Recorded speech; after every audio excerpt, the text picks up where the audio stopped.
All right, it is the top of the hour, and that means it's time for Two on One, the internet's #1 talk show in the middle of the day on Wednesday, wherein two disciples ministers talk to another theologically minded person about the pop culture topic of his, her, or their choice.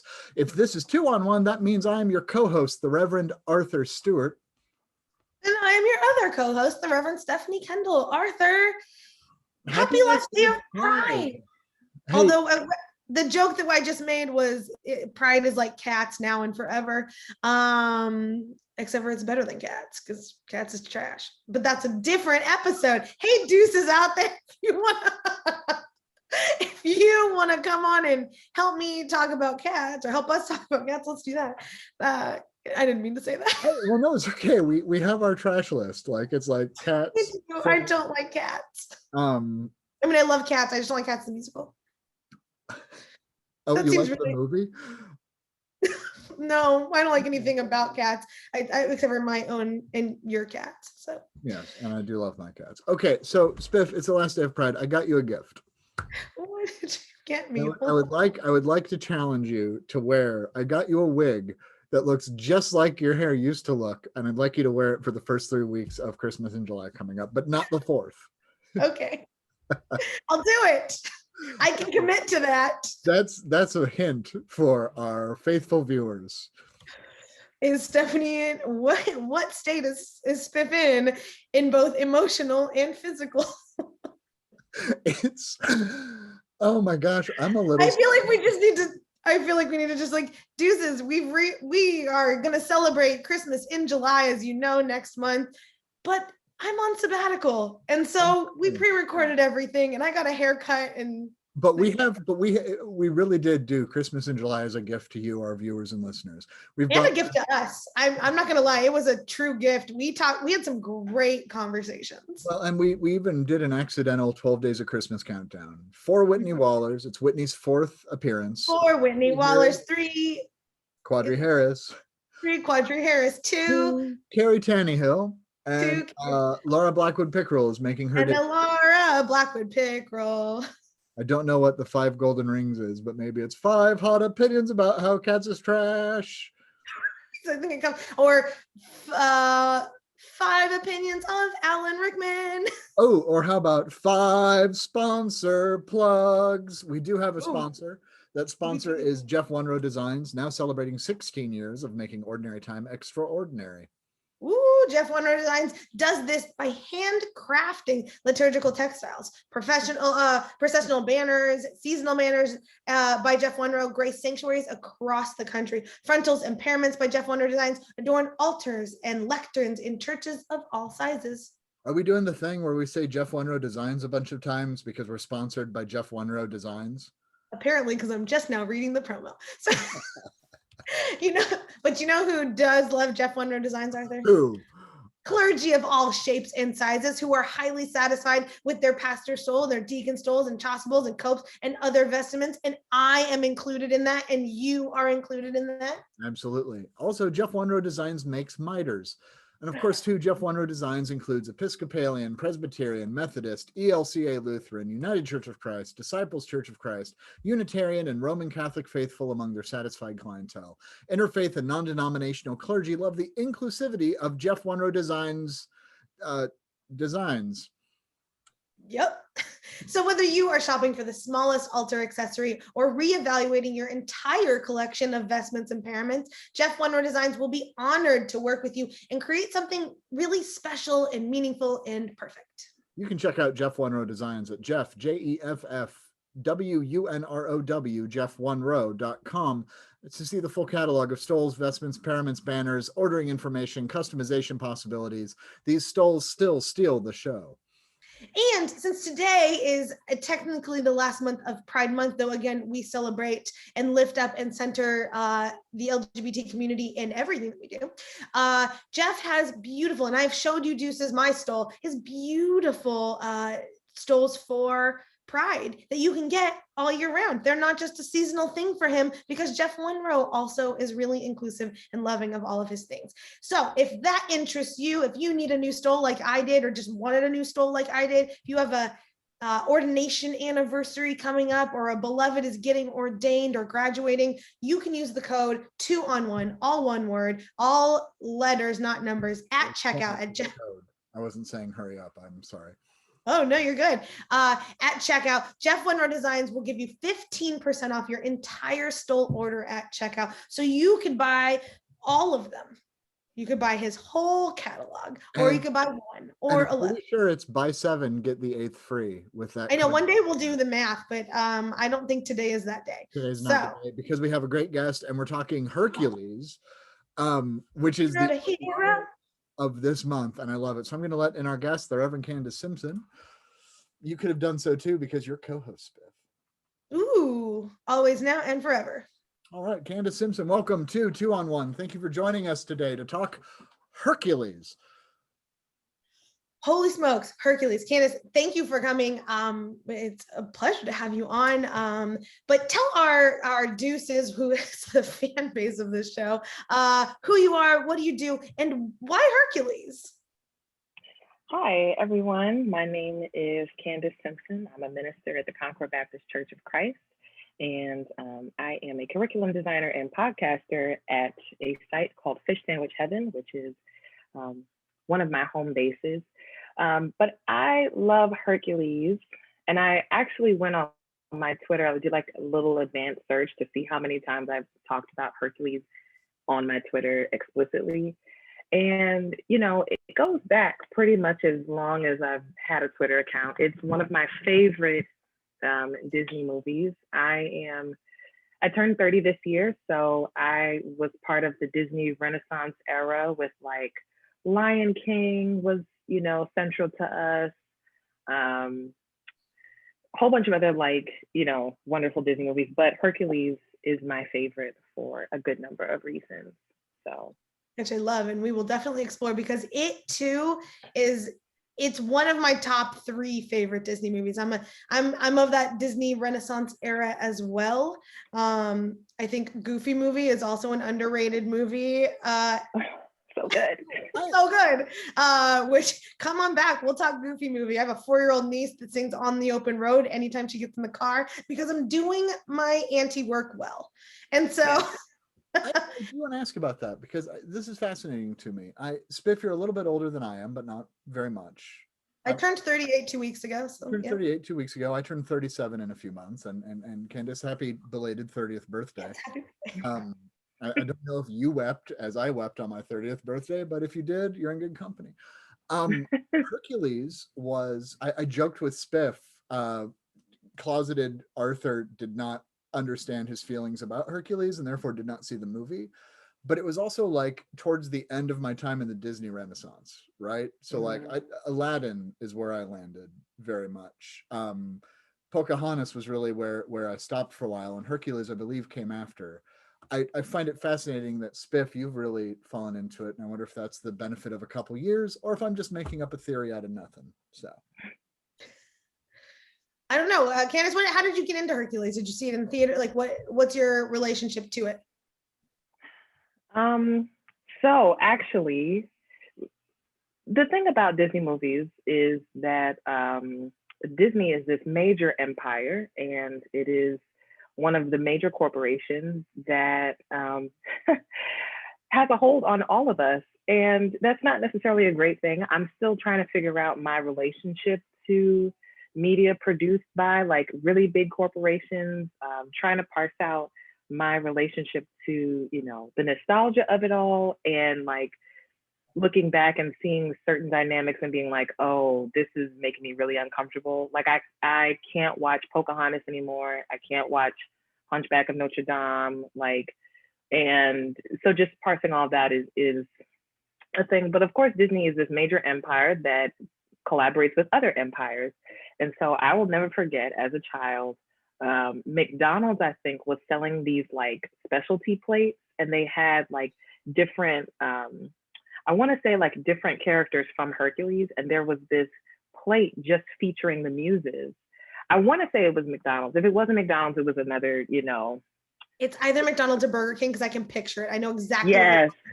Yes. So they had these plates, and it was just featuring the muses. And, you know, now looking back on it, understanding myself today as a queer woman, I'm like, oh, I see why I was so obsessed with these beautiful Black women and like all these shapes, different hairstyles. Like now understanding, oh, it was one of those like I want to be them slash want to be with them kind of things. And my brother and I used to fight over who would who would be able to like have the plate on any given day. Eventually we fought over it and then the plate shattered. So that is like my strongest memory of Oh, Hercules and like all the like hype and promotion that comes with it. So yes, it was that plate. It was that plate. I need it. I need it. $90? $90 No. on eBay. For the whole set. Oh, Oh, well, well, it's a I was collector's just looking for a item. picture. I'm sorry to have interrupted. all of a sudden we're like on eBay now, being like, this is an eBay show. This is an auction show where we help our guests get their childhood memory toys back. But I like what you named about empire. And I think that that's really important because I think we as the church generally tend to sweep empire as part of the evil and the sin under the rug and not name it explicitly in lots of different places. And I mean the church at large. Obviously, there are specific churches that do that and do that faithfully. But talking about this, like, how do we reconcile, y'all? These major empires that mean so much to us emotionally, like to pull it completely away may do more emotional harm than good, because sometimes we need that nostalgia. Sometimes we need to lean in and seek the comfort of different spaces in our memories or in our childhood or whatever, to a problematic extent, because they do tie us to something that manipulates and uses us for greed, and things that we as the church do talk about and say like, oh, you don't want to be, you don't want to give your money, give to Caesar what is Caesar and all of that. But like, you don't want to give our space to anyone that is undeserving. And so often, we talked about this when we did Harry Potter in August. I don't give money to anything that promotes J.K. Rowling's business anymore, because she is a TERF and no thank you, hard pass. And so and yet Harry Potter means a lot to me as a person. So I don't know, how can the church maybe model that leadership of it is okay to love something and to problematize it? I'm still trying to walk that line or toe that line. I think it can get really ugly. Like, I think when it comes, since we're speaking about Hercules, I think one thing that we should be doing is to notice when it's just entertainment, if that, is even a thing. And also to notice like when you're being hoodwinked, like when you're being bamboozled. Like Hercules is an extreme Disney adaptation of the original myth. And I think the church could actually, we could learn a lot from how Disney and Empire has figured out how to twist the story and remove, the elements they don't want to deal with, not as something to replicate, but as something to be mindful of. Like the original Hercules, like there's a lot of just terrible, like there's rape in it. Yep. There's, infidelity on top of the rape and sexual assault, and like all kinds of like, what's the word? Deception. And, but Disney can't tell that story. So they have to, come up with the characters of Pain and Panic who like give Hercules this mortal solution that he has to drink.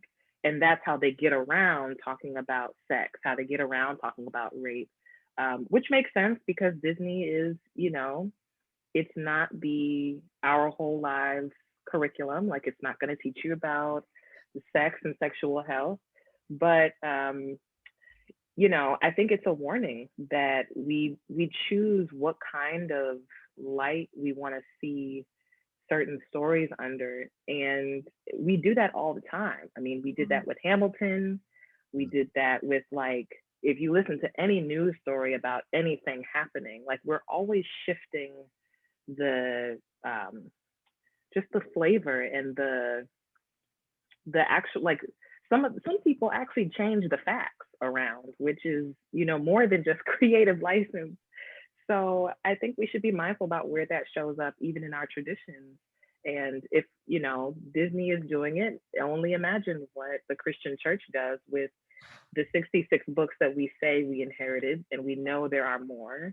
And we know, like, you know, there's been a whole bunch of editorializing and translating and mistranslating on purpose. So it's not outside the realm of possibility that some of the stories we have are not completely as they happened, if they happened in the first place.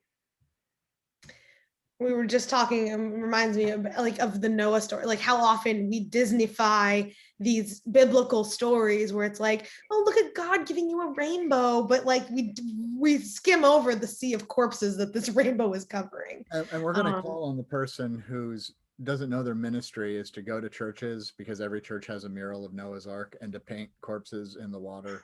Just like sorry, how do we lean into really valuing the fullness of those stories? I did want to ask in this too, and Candace, it's a brilliant point. Something that I noticed with Hercules, yeah, they didn't do the whole like Hercules went crazy and killed his wife, and that's why he had to do the trials and all this stuff. Also, Hera was totally fine with Zeus. You know, like, okay. There's something that I admire Disney in doing it is they're Disneyfying everything. There's not a Pocahontas is problematic. Mulan is more problematic. They're learning. Moana has been way better. They're playing with mythos. So the Eurocentric, I mean, Americans know Greek mythology because we act like that's the center of civilization, or that's the only center of civilization prior to everything else. Disney didn't treat it as if it is true.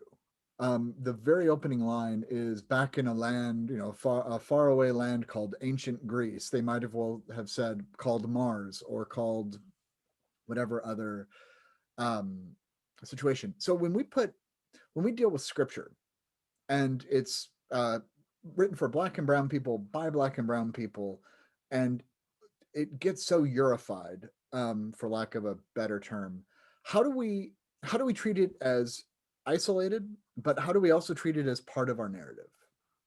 That's an enormous question. I apologize.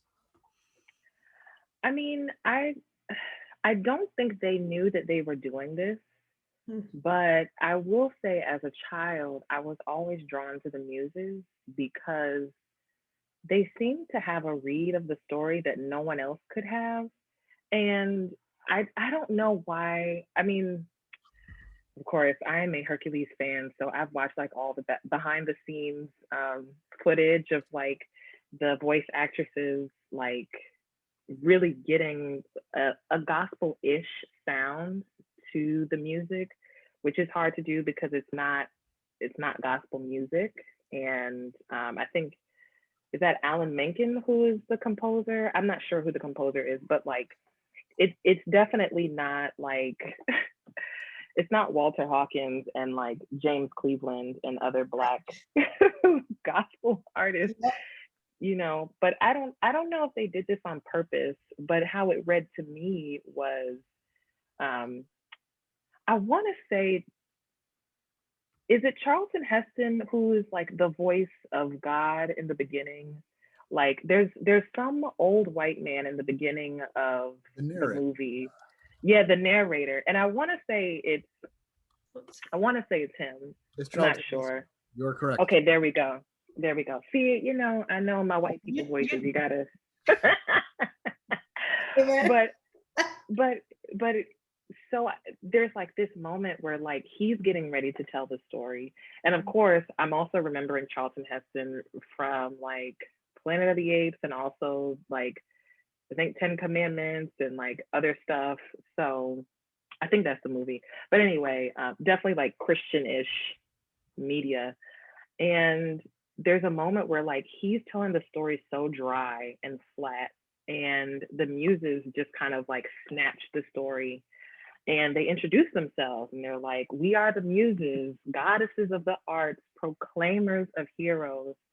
And I always thought that was so badass. Like, I always thought that there was something really magical happening as they basically kicked this old white man, out of the story, because perhaps he may have, his lens would have told the story in a way that benefits and amplifies his own worldview.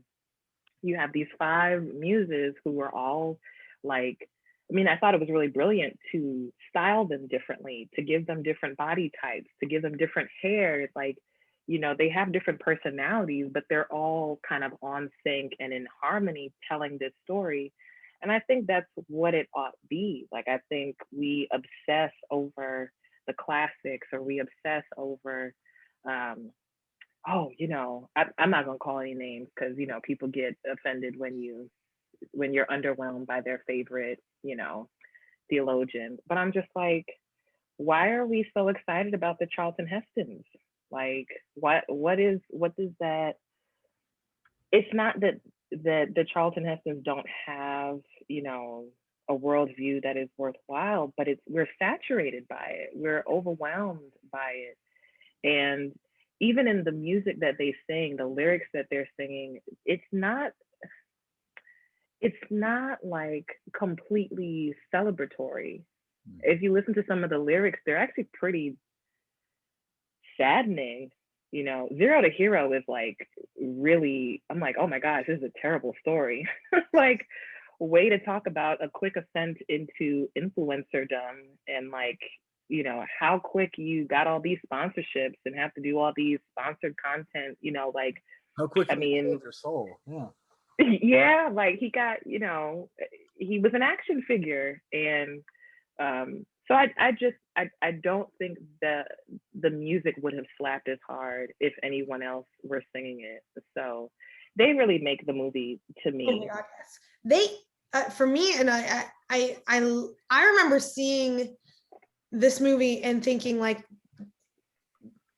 now granted, as a white person, I didn't have the issue of like the princesses looked like me. So like I got that, but I was never one to be the princess. Mm-hmm. And so, I never felt like the story was mine or that I was the hero in these stories. And so I remember seeing Hercules and being like, these are people that know the story. And I wanted to be that. I wanted to know, I wanted to be the teller of tales. I wanted to know, I wanted to be a space of, like the conduit of these narratives and these muses for body type and camaraderie, and they weren't alone, and they weren't like, so often the heroes are doing these things in a solo space. And I remember thinking like, oh, you got like 5 friends or like 4 friends because there's 5, like being like telling the story, doing the thing, like knocking with each other. And I remember thinking like, oh, that's what it means to be like part of the world, like as an adult, like you get your people, you get your, like you tell your story, you have ownership over your body, it looks different. And I was like, and I just, in hindsight, as I think about this backwards, I'm like, oh, that must have been really satisfying, helpful, loving, like for people who have not seen themselves as the princesses or the prince for lots of different reasons within the Disney conglomerate. And I wonder, and it makes me wonder, as we tell stories of, as faith leaders in our communities, what does it mean to find the muses and put people together as a mused voice, whether or not they belong together? Like, we can say, I don't know, maybe the women of scripture are their own version of muses telling different parts of the tale together. I don't know, is that something that we should be doing? Oh, go ahead. No, please. I like the idea of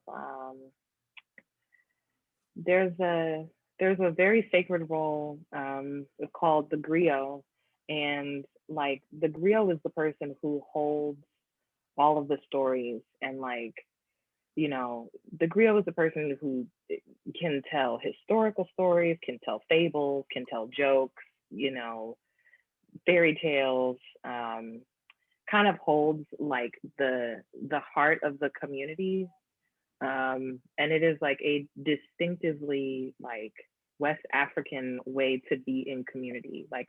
And it is a role that gets, I see griots in my own community. And it's funny because the word muse, I usually hear muse like, oh, she's my muse, as in the inspiration for my story.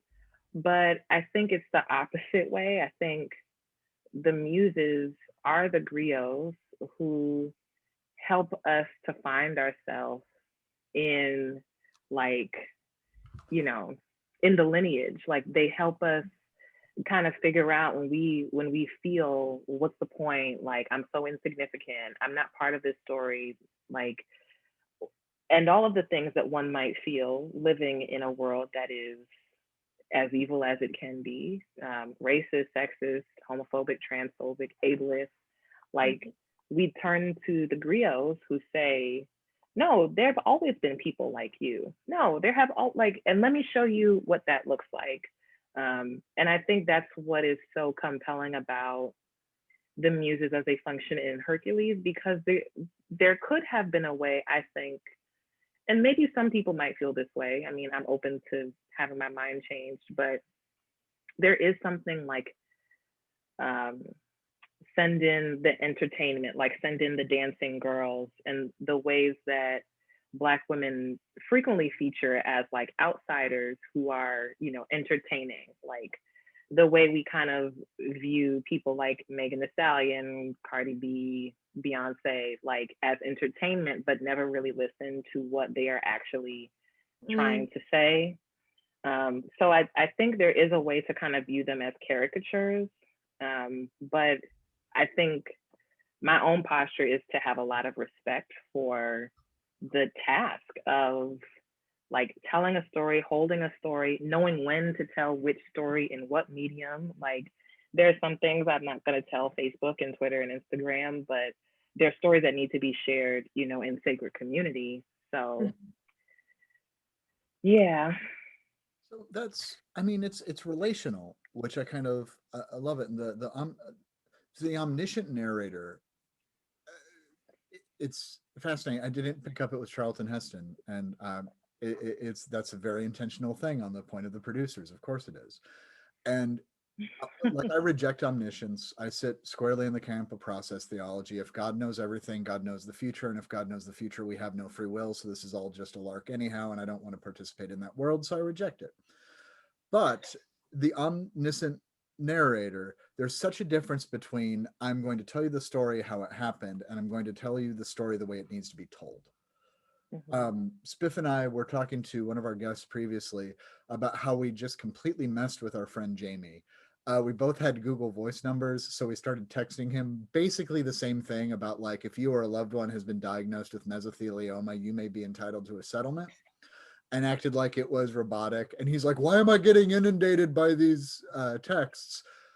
But the stupid way we told the story was more of it was saying to our friend, this is a collaboration of a story that we want to tell you. Like, this is supposed to indicate something beyond the story. This is, I like the idea of storytelling having to be, this has happened not to you before, and it's different, but it has happened before. And what can you do? Okay. Sorry, that was a processing answer. Like, I was like, where is this going? This doesn't have also I'll take this. Sorry, Jamie, that was inappropriate, and we didn't mean to. We did it because we love you, not because we were being mean. And it was kind of funny to make you crazy for about 20 minutes. That's what friends do. Yeah. Was there a question in there? No. I just wanted to chime in because I loved the storytelling and history, and myth has to come relationally. Oh, incidentally too, like when we do Esther at Purim, and there's places to cheer and there's places to boo, it's a way to codify the ethics of the community. But okay, yes. Yeah. I love it. I want to kind of switch to, I think one of the most, I don't know, things that I'm curious about in Hercules that I always, as I've gotten older, have been more drawn to as characters are panic and pain. And maybe it's because as I get older, there's more pain and there's more panic. But, teaching kids to be able to name panic and pain and talk about those things are really helpful tools. And I wonder how we might better serve the church if we can name panic and pain as characters within both scriptural narratives, communal narratives, historical narratives, as a kind of a pillar source to cast new vision, right? Like, how do we avoid that? And are there other spaces that you guys see, especially as we talk about, like the expansiveness of life and how we understand the individual and communal aspects of who we are, that pain and panic look different for different people. And but to be able to name them so clearly, like giving them like, oh, here's this little thing that is pain and is panic. Is it helpful to be able to name those things as things rather than kind of obtuse or larger than us spaces, because our emotions can feel so big? Like, does it help us to narrow these things down for the church so that we can manage them, or is managing them part of how we have helped the erasure of the suffering of people? I think one of the things I wish the church worldwide were better at is naming feelings, good, bad, otherwise, whatever that might be. And I think there's an illusion that like religious professionals have to be like unbothered or like unafraid. And so then, people, communities take their cues from what they see pastor or whatever, the religious leader. We take our cues from leadership. And I think it's important for us to say, like, I don't know, and I'm scared, or even to express longing, like, I wish it were different, like, so I'm thinking the moments of pain and panic in a pandemic, like, I have been so helped by transparency and to hear people say, I've never experienced this before. Like, my pastor at Concord has said, I've never lived through a pandemic before. I don't know when we're going to go back into the church. And there's something about hearing him say, I don't know when we're going back to the church, that gives me room to be like, oh yeah, because this is like a thing that's changing by the day. Like 2 weeks ago, 3 weeks ago, I had a very different outlook on what I thought the summer was going to look like. Mm-hmm. I had just started feeling comfortable, coming out of my house and like maybe going to a distanced like food thing in the park. I had just I have been in the house so long, oh my gosh, like, but with this new variant spreading, there's a lot of pain, there's a lot of panic, there's a lot of like uncertainty. Like, I don't, and I was talking with a friend of mine, like, just kind of like, we were doing what we do and just kind of bearing witness to each other's anxieties. And like, we kind of got to the point where we were like, oh, we're scared. Like, we're at this place in our lives where like we're supposed to be making these steps. We're supposed to be, at a certain place in our career, at a certain place, with whatever kind of family we want to build in the future. We're supposed to be, have, as Forbes will tell us, we're supposed to have X amount of dollars in savings, and we're supposed to have, this and that. And it's like, okay, but the last year and a half really didn't count. But my body is getting older. So like, can we get a do-over? Like, can we get can I just tap out and tag back in? How are employers and like future folks that we want to work with, how are they going to review the space on our resume that's basically just the pandemic? It's just, we didn't do anything, like, or we did do things, but those are not the things that we thought we would be doing. So they're not, Well, but I do. Sorry, to go back to it, right? Into to the way the world was beforehand too. We're not learning from our pain. We're not learning from our panic. And we're not naming it. I don't know how many pastors are out there, and we do that, but like, I think that was what I was getting at on pain and panic, was like, and I like, we don't say that I am scared from the pulpit often enough. Scared about whatever. And I imagine that for our queer siblings, being able to name the expansiveness of emotions from those spaces would be something that would be helpful to hear in saying, as you're, especially our young people that are coming into their sexuality and have heard in lots of different spaces that the church is not for them, maybe for those new feelings that they have, gay, straight, bi, trans, whatever, right? Like we don't make those spaces for any pubescent child to say like, I have a crush on so-and-so, regardless of who it is, as part of like God's vision for them. And in the same way, we don't, pastors, we like to put on the like, we've got it under control, we'll figure it out. Maybe we don't know, but God's with us. And like, there's a real disservice, I think, that we do when we can't hold in tension that yes, God is with us and we are still scared. And it is okay. One of the biggest things this last year in the pandemic that just grated against me are the people that are like, I don't need to wear a mask because God is protecting me. Exactly. Thank you. That is exactly the thing. Because it's toxic, it's problematic, it's painful, it's harm, like it is murdery. And like Murdery, having the quality of or characteristic of murder. Exactly. And faith leaders writ large, myself included, I never stood in my digital pulpit and said, I couldn't preach. I don't have a word more expansive for you today than I am scared. Mm-hmm. Especially as those of us that live in New York and when it felt like the world was on fire. I too didn't leave my house for almost like 17 months. It was just me in my home, to the point where like you'd bring in, my house had like those posits where like I would have my deliveries of something and it would stay there for 5 days and we would spray it down because we just didn't know how it was spreading or what we were doing. And never once did I say I was scared. Yeah. And for lots of different reasons. And I think it's a Hercules hero effect, because we look at ourselves as pastors and faith leaders to say, we've got God on our side, and we're trying to be strong for all of you people, but vulnerability is strength. And here is the ways in which we need to name the pain and the panic and everything else. Yeah.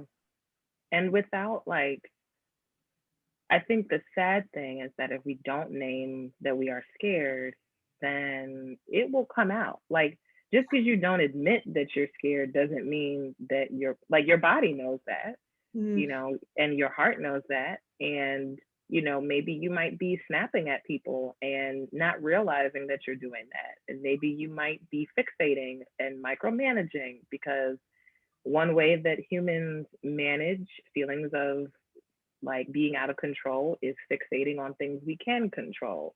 So you're going back and forth on the church program, or you're going back and forth on like, oh, this clip art doesn't look like that. Like you're just fixating on the things that you can control, which is a manifestation of your fear, but it just kind of gets sublimated into something else, which then pulls us away from each other. And I think what is so beautiful about church is that at its best, it can be a space where we have rituals and intimacy that allow us to name what's going on for us. Like one of my favorite things that we do on watch night service is there's testimonies, and people just speak to like how they've been kept and where they see the power of God, where they see the power of a community. And in those testimonies, you can hear people kind of almost flirting with saying, I was scared, or like, but quickly it shifts into, but God, which is look, that is the thing that keeps me here.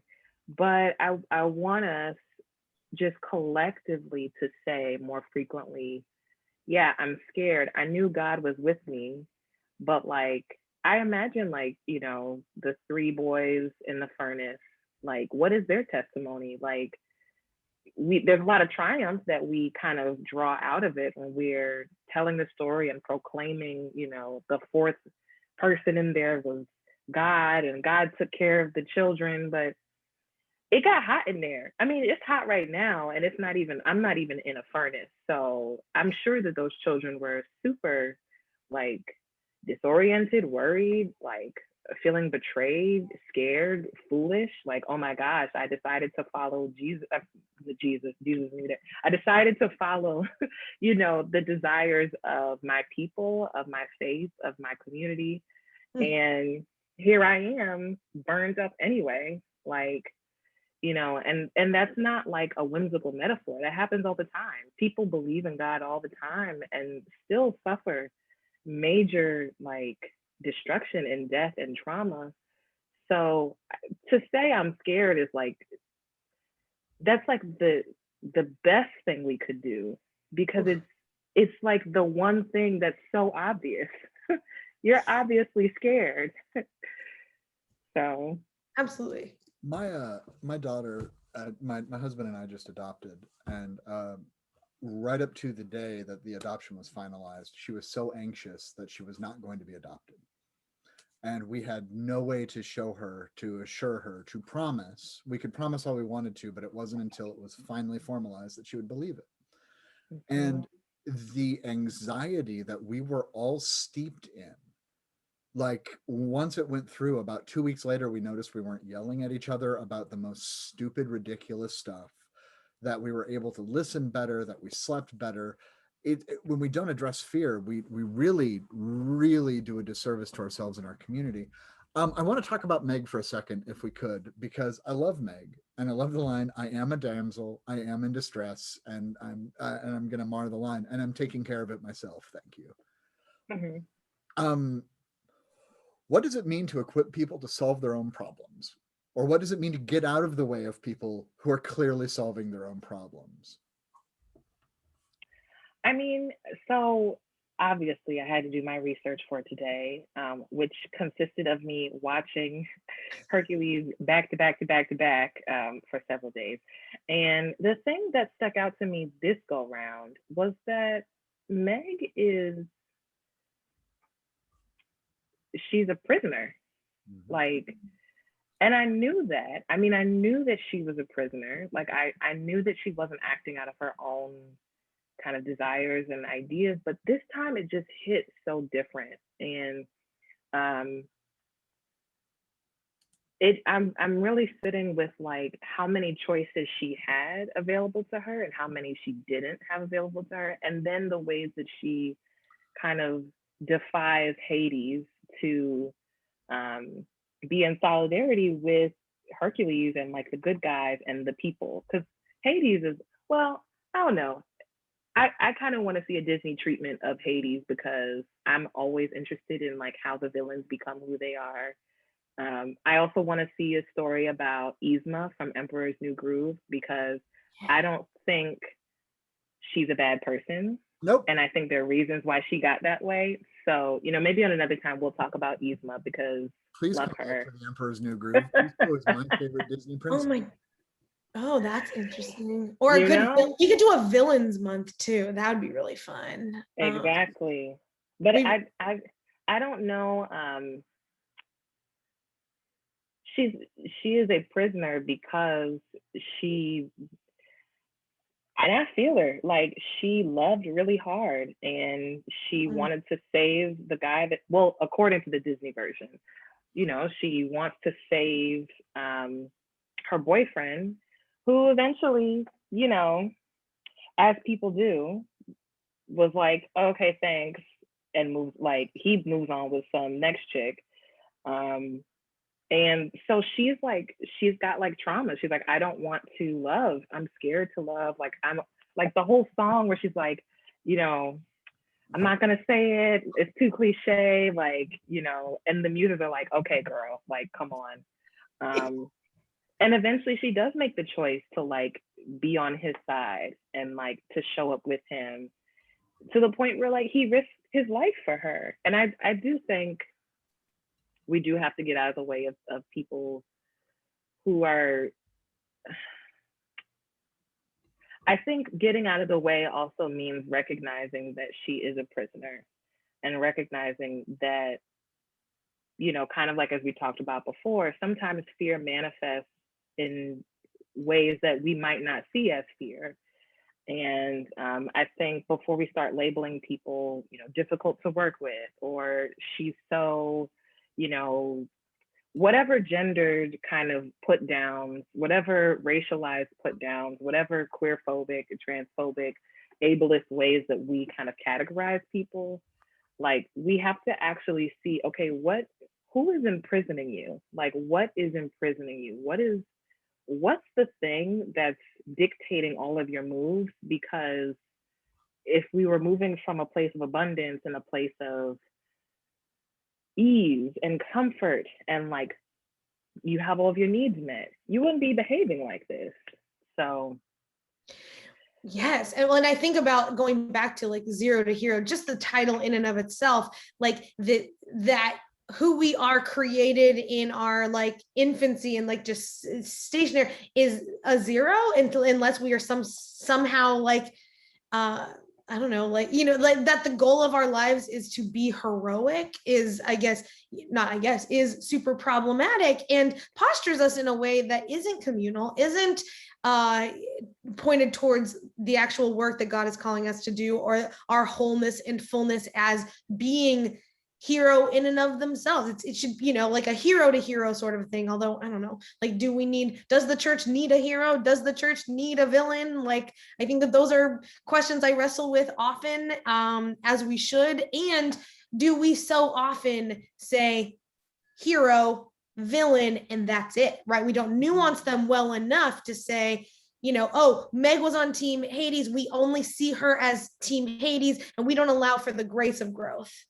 And in that, I think we do that in the church all the dang time, and with both people in our church and people in our scripture and the effing love of our history sometimes that we won't let go and name as problematic and say get gone, like this is, and all of that. And so part of what I love about this movie is that we do see some real character growth and some just real posturing towards what the vision of God's call for our lives are, which is one of grace and growth. Yeah. I mean, one of my favorite scenes is when he shows up to Athens, which is kind of stylized like New York, and he's like, I'm a hero. And I'm just like, okay, Andrew Yang, like, it's I'm like, okay, and all the people are looking at him like, have you ever like stopped a natural disaster? Have you ever this? Have you ever that? It makes me think of, the Ed Reform movement, the charter movement, the idea that well-meaning white folks from the Midwest who come to work in the Bronx are heroes immediately without relationship to the community, without like proper training, without, I mean, you don't know the neighborhood, so how can you know the people who live in it? You can't what you're not part of. Right. But the idea, and it's a very Christian idea, which is why like I think Hercules kind of, I think Hercules in the Disney version is the warning to the church about, what happens when you make redemption, salvation, a thing that one person does rather than a thing that we experience together. What happens when resurrection is just, he goes from zero to hero and not, what happened to the community? Like, we could have learned so much about how the community then shifts. Like, oh, we're not afraid of, the Medusa. We're not afraid of the centaurs like rolling through our markets. We're not afraid of these things. So now we can live in this way. But the whole movie is about, him having his own Gatorade and like his own like action figure.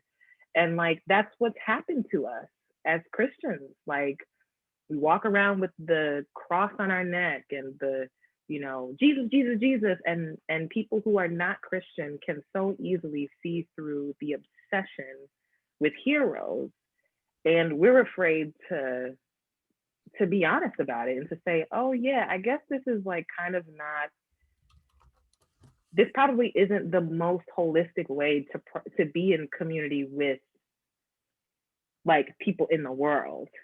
Like, I'm kind of behaving like a jerk, and blaming it on Jesus. Like, that's not a good look. No, I love that. And I literally last night, so we're watching and prepping for watching Die Hard and Hercules in the same day is a weird parallel that I had to do for this space, but that's okay. But it really was like at the end of Hercules, I was just like, and that's why we listen to Black women. If you just listened to the muses, we would have been okay. They had the truth. They have the bops like that. They got like that was the movie that I want. I want a Muses movie because I don't really care about the Hercules because I know the Hercules, because our world is saturated with white men who think they are Hercules, that think that they are the gift of, they're one drop away from being godly or fully godly. And I'm just like, hard pass on, just like miss me with that entire narrative. Give me a beautiful amalgamation of, Black women singing truth. I'm in. Like, that's the Disney movie that I want.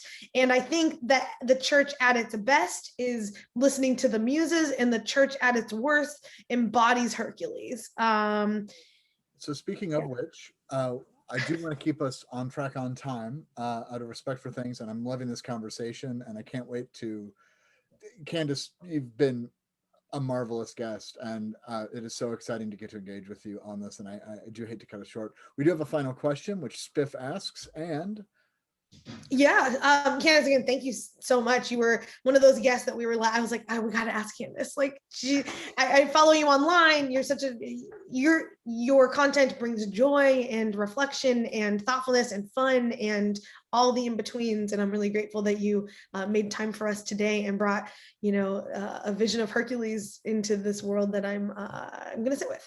But so our final question is, what biblical character, version, or narrative, story, theme, whatever, are you most reminded of in Hercules? Advent, strangely. Advent.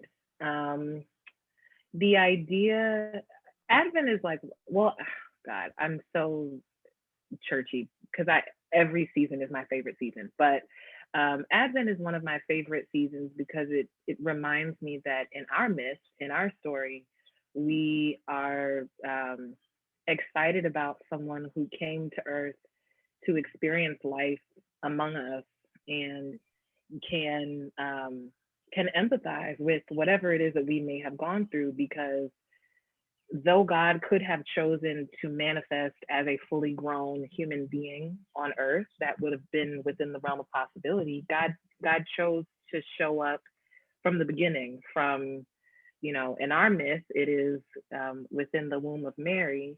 But, in this story, Hercules comes to earth as already born and, ends up on earth experiencing life as a human. And I just think it's so compelling, and it's something that really does keep me in the faith, which is knowing that Jesus knows, like Jesus he has experienced it all, and that's not to like the exclusion of any other character or any other story, and certainly Christians get really obsessed with Jesus over Old Testament, Hebrew Bible stories, and I'm trying not to like do that. But for this example, I think the story of Advent and just journeying with us. And then Hercules eventually chooses to live among us, which Jesus did not choose to do. So maybe the next time I get in my prayer closet, we'll have that conversation, because why you left us? Why you ascended into heaven? Hercules stayed. Dear Jesus, be more like Hercules. What is happening? I love that answer. Arthur, you want to go? Yeah, I'm going to say the muses are the Trinity. I mean, there's 5 of them, but it's the relational storytelling dynamic, the interchange, the different personas. And I'm sorry, I'm stuck on rejecting Charlton Heston, the voice of Moses, the voice of white biblical authority. Like I'm gonna have to sit with that for a while, but I'd rather see, and if God is so radically relational that all 3 parts are moving in and telling the story, and then the whole like we're the 4th part of the Trinity, and okay, so Spiff. In the way that Candace wants to be the Sixth Muse. I love that. I think I'm gonna go. Yeah, I think I'm gonna go with. And this may be again a little too on the nose, but I'm going to go with the Nephilim of Genesis 6. That there is mystery to the unions of God and humanity, and that we see that at its best and worst in kind of all of these interactions between the meetings of what is godly and what is human in Hercules's kind of larger narrative, Meg and Meg's complexness, and just all the ways in which there is the ability to go in and out of kind of divine realms and human realms, and who are the giants, the Nephilim of Genesis 6 amongst us today, and how have we either silenced their stories or erased their stories from who we are communally. And I think that when we as this conversation has proven, when we parse out Hercules in that space, I think we see how we have done a disservice to the truth and the story of the connection of God and humanity. I love it. Candace, thank you again for being our guest today on 2 on 1 to talk Hercules, which I say this to like all of our guests all the time. I never expected to find such theological depth and nuance and grace in a conversation about anything, and yet here it is, and it is marvelous. So thank you very, very much. I'm going to pop up our screen for our sponsor, Jeff Wunrow Designs. You can have the stole or parament or frontal or liturgical textile of your dreams at jeffwunrow.com. And thanks, Jeff. Thank you. Coming up this month on 2 on 1 is Christmas in July. We have 4 episodes where we're talking about the Christmas movies Love Actually, Home Alone, The Best Man Holiday, and Die Hard. We will be with 4 different guests, and then in August we're going to not do Christmas. So actually this was technically our Advent, Candace, which was in my mind anyhow. But on behalf of 2 on 1, I am Arthur Stewart. I'm Stephanie Kendall. You go, Candace. Who are you? I'm Candace Simpson. Yes, you are. And for that, we are thankful. And we will see you next week on 2 on 1. See y'all later. Bye.